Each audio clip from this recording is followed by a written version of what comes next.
Hello and welcome to Newsroom Series. I'm Olumide Macaulay. Thank you for joining us. Operatives of the Abia State Police Command have neutralized 6 suspected kidnappers during a gun battle in Ikot Open Village, Takara local government area, Akwa Ibom State.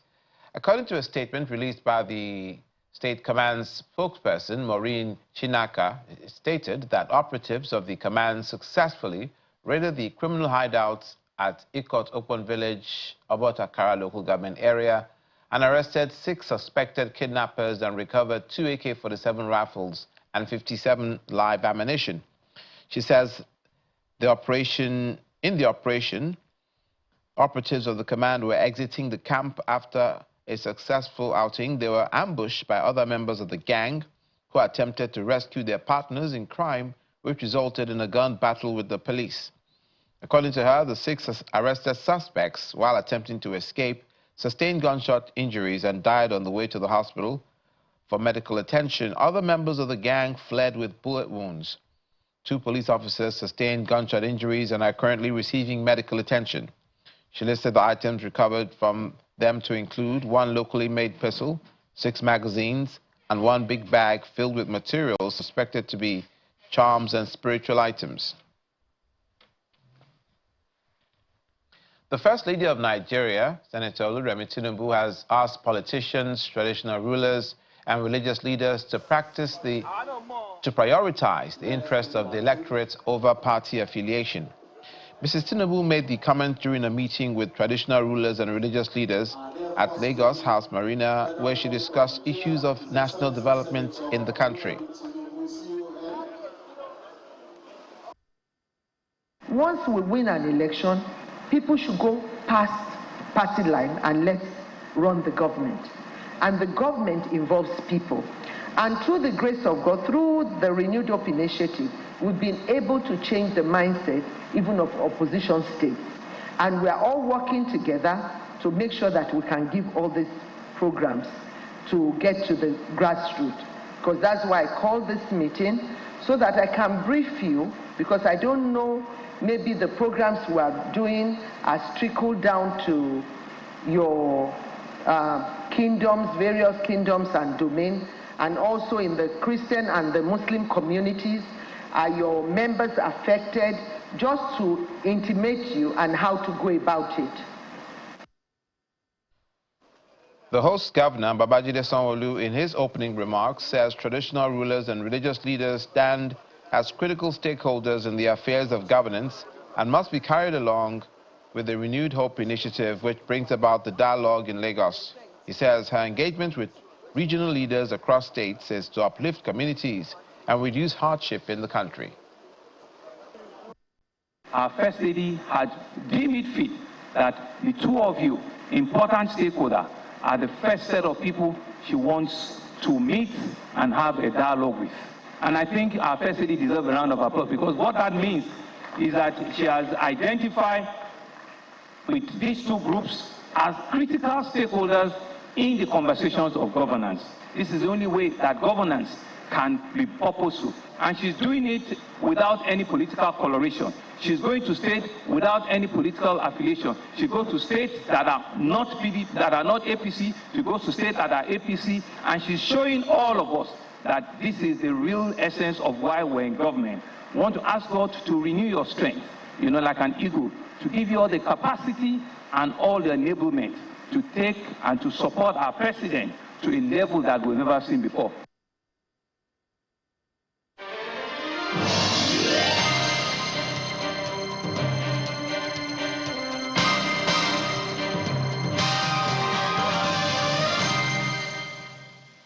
The Nigerian military has successfully neutralized 2 high-ranking Boko Haram commanders, and one is Abu Nazir and the other Abu Fatima, along with 11 other terrorists.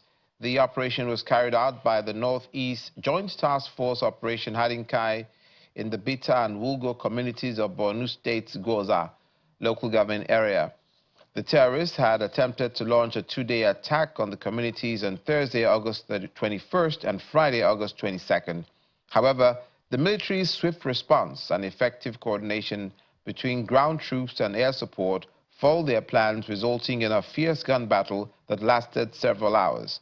According to the theater commander, Northeast Joint Task Force Operation Hadinkai, Major General Abdul Salam Abubakar, the terrorists attempted to infiltrate Bita and Wugo communities in the midnight of Thursday in separate operations. The troops of the Nigerian Armed Forces immediately engaged them in a fierce gun battle which lasted several hours into the early hours of Friday morning. The military operation resulted in the deaths of 13 insurgents, including the 2 high-ranking commanders. The successful operation is a testament to the military's effective coordination and swift response to terrorist activities in the region. The operation was carried out by the combined troops of Northeast Joint Task Force Operation Hadinkai, who worked together to repel the terrorists and protect the communities. The Bauchi State Police Command has uncovered a series of car theft cases across the state. The Commissioner of Police, Bauchi State Command, CP Sani Omolori Alimu, disclosed that several suspects have been arrested while attempting to transport suspected stolen vehicles to other states. While investigations into the incident are currently ongoing. Since assuming office, CP Aliu revealed that the command has arrested 748 suspects. Of these, 334 cases have been formally established, including serious offenses such as culpable homicide, armed robbery, and cases involving false pretense and cheating, making up a significant proportion of the total cases handled by the command. The command detectives attached to Safer Highway conducted a stop and search operation along Bauchi-Jos Road. During the operation, they intercepted an ash-colored Toyota Corolla LE with registration plate number KUJ 576, driven by Salisu Ibrahim, a 35-year-old male residing at number 29 Lagos Street, Makurdi, Benue State. Upon questioning, the driver could not provide a satisfactory account of his identity or vehicle ownership. Preliminary investigations indicated that the suspect specializes in automobile theft and has perpetrated this crime in various locations. It was established that he had stolen the vehicle from Rivers State and was en route to Adamawa State to dispose of it. Also in Bauchi, the state government is asking investors to connect and unlock economic opportunities within the state. The latest attempt was an engaging economic and investment summit roadshow in Lagos. The secretary to the state government says that the meeting is part of a nationwide awareness campaign ahead of the Bauchi State Economic and Investment Summit scheduled for October 2025. Are going to be under 9%. Exploring the vast potential in solid minerals and other natural resources in Bauchi State has brought representatives of the government to Lagos. The meeting is with players in the private sector involved in different stages of production in the real sector. It had become imperative for us to leverage on the abundant potentials we have in agriculture, livestock production, the extractive industry, renewable energy sources, and a large human capital base, among others, in order to create a trajectory of sustainable development and prosperity for the state and the country at large, hence the need for the summit. The summit with the theme, Rebuilding a Resilient Economy, Optimizing Investment and Partnerships, aims to bring together key stakeholders from across the domestic and foreign investment landscape, including government officials, industry leaders, and entrepreneurs and prospective investors. The state has also come with a demonstration of their preparedness to attract and cater for investors. This is the investment climate in the state at the moment. We are ranked 4th in terms of ease of doing business in the state, and we have a lot of incentive for investors to come in. Maybe when we go deeply into conversation, we get to talk more. This is the proposed state economic oil and gas free trade zone, as we've showcased during the last video. It has different sectors of the economy. If you see it from the trailer park, medium industry, waste management, agri zones, recreational zones, the heavy duty industry, the light industry, the settlement, the power plants. Thank you. Thank you very much for the kind introduction. The narrative seemed attractive to the Deputy High Commissioner of the Canadian Embassy in Nigeria. It is important for us to, of course, make an effort to take part in different trade missions that take place to Canada, but also for Canadian companies and Canadian stakeholders to come to Nigeria and see for themselves what I'm seeing myself here. And what I see is absolute tremendous leadership, tremendous entrepreneurship. What I see is opportunities across different sectors, from infrastructure to agriculture to creative industries and beyond. But I think it's about trying to focus, trying to find where the priorities amongst the priorities are, where can we actually leverage from what is already there, and where we can put our finger in terms of specific concrete opportunities. Because the more concrete that we are in the engagement that we have with the Bauchi government, I think the better is going to be for those real conversations that then lead to business. The Bauchi state government says it intends to push the conversation even further at its upcoming summit. The Taraba state government says it's committed to blocking revenue leakages, ensure accountability, and embrace digitization to meet up with the global best practices of revenue generation. The governor, Agbu Kefas, at an event to flag off Taraba tax revenue administration system and central billing system, says there is no going back to analog era of tax remittance. This, he said, in adherence to the geometric increase in tax revenue generation of the state from 700 million naira monthly to over 2 billion naira monthly after some leakages were blocked. It is the launch of the Taraba Tax Revenue Administration System and Central Billing System by Governor Agbu Kefas.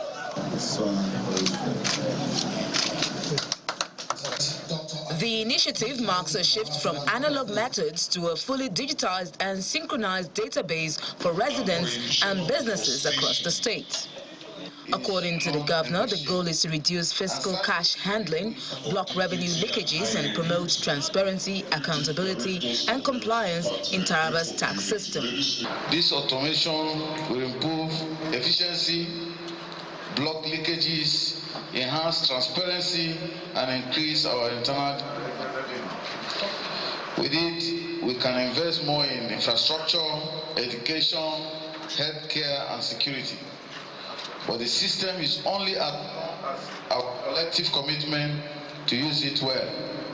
I therefore plead for cooperation from every citizens, business owners, civil servants, and stakeholders, so that this tool can serve its full purpose. For the chairman of the Taraba State Internal Revenue Service, retired Brigadier General Ali Faranza, the automation became necessary after the state signed a memorandum of understanding with iFocus Nigeria Limited, iTech Platform Limited, and Cambia Insurance Brokers Limited to curb fraudulent practices. Everything will be done automated. Your payment, you can sit down at the comfort of your office, comfort of your house, and do your payment seamlessly without much human interference. And that will stop leakages. Fraudulent attitude where people, when you are in touch with cash, is a problem. And as a result of that, we introduce the automation system now where everything will be done seamlessly. He further notes that the system is not limited to businesses alone, as vehicle owners are also captured under the new tax process. This is also another security measure in the state where we see motorcycle, tricycles, and even vehicles are used for kidnapping and so many other things. By the time you register your vehicle, your tricycle, we can easily trace it. So I call on all the people of Taraba. Nobody should come to you and say you want to collect cash from you as revenue.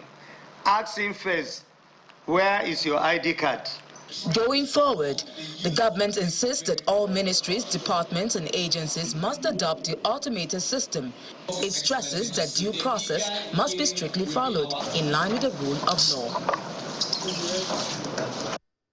For more than 5 years, the collapse of bridges around Tulum, Bara and Kalanjanga villages on the Bauchi-Gombe highway remains a nightmare for travelers. Each incident leaves people, goods and services, leaving them stranded for days, while countless businesses lose billions of naira. Governor Inuwa Yahaya repeatedly calls for urgent action, stressing that the Bauchi-Gombe road is a major lifeline for the official and commercial activities across 6 northeastern states and beyond. This road is like an artery. It's the one that connects blood and takes from the heart to the brain. And when the brain doesn't function, no part of the body functions. That is the importance of this road to us. That is why I'm here. This is no Gombe State, it's Bauchi State. But I believe the governor of Bauchi State was here. Don't be surprised if tomorrow you see the governor of Adama or Borno State coming here because of the importance of this road. The federal government has to come in as a matter of urgency and address this issue. Because you can see vehicles there, see people all around. All our livelihoods depend on this road. Now, the story is changing. The broken bridges, once a thorn in the flesh of commuters and governments, are receiving attention from the Northeast Development Commission. Tulumi, Kalajanga and Bara. These are some of the critical bridges that have been washing away for the past 5 years, if I could recall. Looking at the mandate of the Northeast Development Commission, the MD of the commission, Mohammed Goni Al-Ghali, who has always been on the top of the game to see how we can reconnect the region in which it's part of our pillars, swing into action by collaborating with the Federal Ministry of Works together with the state in order to make sure that this pillar that we're having in our development master plan has been actualized. With the NEDC constructing multiple span bridges, the Bauchi-Gombe road is back in business, even after heavy rainfall.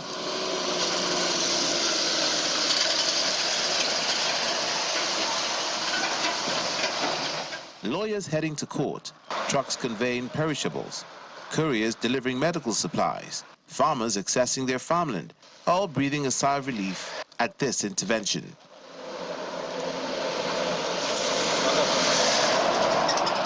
These changes will have a great impact in people like us, because it will be devastating to us when you are heading to attend a court sitting and you become stuck unexpectedly. So it will really impact in our work. This bridge has done more than a help. It has eased our transport around this axis. I used to fly this road to Bauchi Alkalere axis. So I now pass the road almost on a weekly basis. Unlike before that, once it's rainy season, I'm done doing business in with this other axis. Almost 5 years, every year this place, if rainfall, we cannot cross from Gombe to Bauchi. But now we are going in peaceful mind. For people living and doing business along the Bauchi-Gombe highway, these new multiple span bridges are more than just concrete and steel. They are lifelines, keeping the Northeast connected to the rest of the country. The Yobe state government, under its Arabic and Islamic Education Board, has flagged off free medical outreach to 3,000 pupils of Sangaya schools across the state. The exercise, which has been undertaken in tandem with the Damaturu Specialist Hospital, is to ensure that all the Almajiri pupils from respective Sangaya schools are free from minor diseases. A team of doctors, nurses and other health workers arrive at the Sangaya School, Gwanje Damaturu, for free medical outreach to vulnerable Almajiri pupils battling different illnesses. The Chief Medical Director, represented by the Chairman of the Medical Advisory Committee, Dr. Mohammed Aji, says about 3,000 Almajiri pupils across several Sangaya schools will benefit from the exercise. The purpose of our presence here is to give a medical outreach to our Sangaya Almajiris. It is the mandate of His Excellency, the Executive Governor of Yobe State, Dr. Memala Boni, who has passion in the healthcare delivery system of this state. As part of his giant stride, he gave us the approval and mandate to come and give a health talk. We identify patients that need treatment in Sangayas in this state. After this one, definitely we are moving to another Sangayas to look at what are the things that these Almajiris, as Almajiris, they are vulnerable in the society. The Executive Secretary of the Yobe State Arabic and Islamic Education Board, Umar Abubakar, explains that Governor Maimala Buni directed the partnership with Damaturu Specialist Hospital to provide medical support in the crowded Sangaya schools. He says many of the pupils sleep in open spaces, making them vulnerable to malaria and other diseases. Governor Mai Malabuni gave a directive to partner Damaturu Specialist Hospital to provide medical outreach to the populated Sangaya schools in Damaturu, the state's capital, to ensure all the SOC pupils receive medication because most of them sleep in an open space, vulnerable to malaria and other diseases. One of the Islamic teachers, Goni Yusuf, expresses gratitude to Governor Maimala Buni for responding to the needs of Almajiri pupils in the state.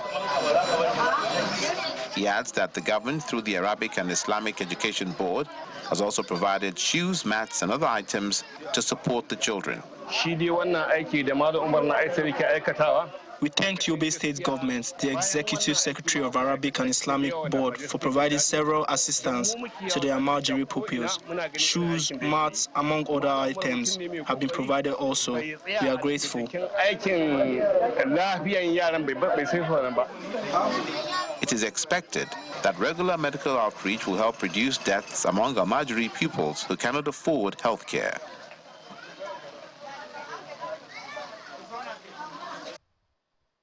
Finally, the federal government, under its education policy, Nigerian Education Loan Fund, has offered loans to over 5 million students of tertiary institutions of the country.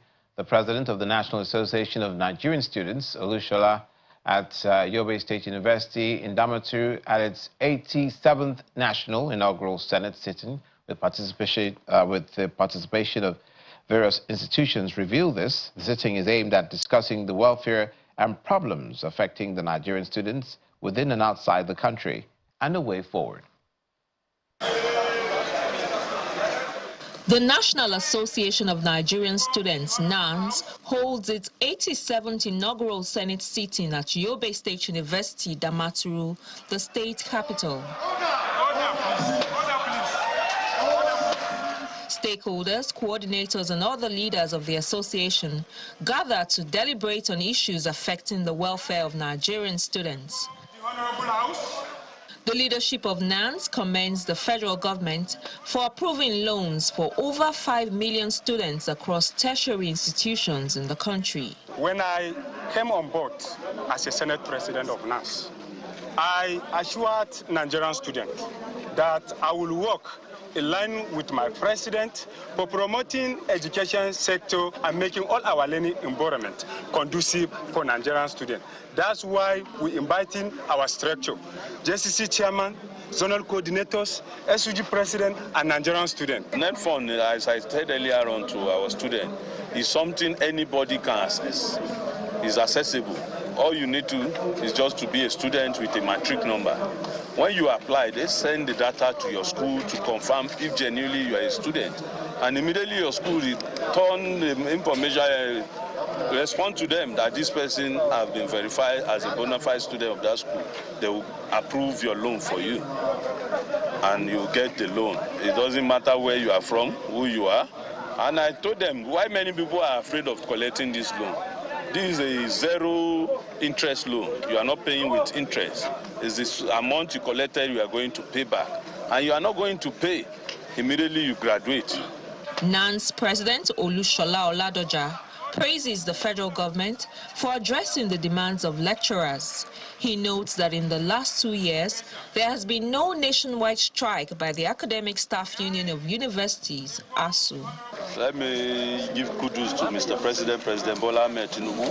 This is the first time since the inception of democracy in 1999 that we have 2 years uninterrupted academic section in Nigeria. I told you what we noticed then was a pre-information that ASU want to declare strike. And they immediately we shoot into action to know what's the problem. They said they've not been paying their salary at due time. There's a delay, the salary is paid the following month on the 5th, 6th, and immediately we intervene. We wrote to the Accountant General Office, because that is the person that disburses the payment of the salary, and immediately to Minister of Finance to know what's going on.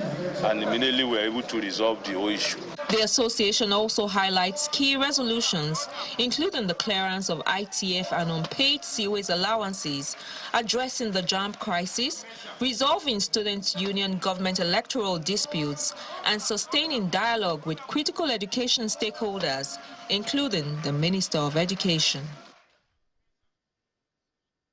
That's it on Newsroom series. Thanks for watching. I'm Olumide Mukoli.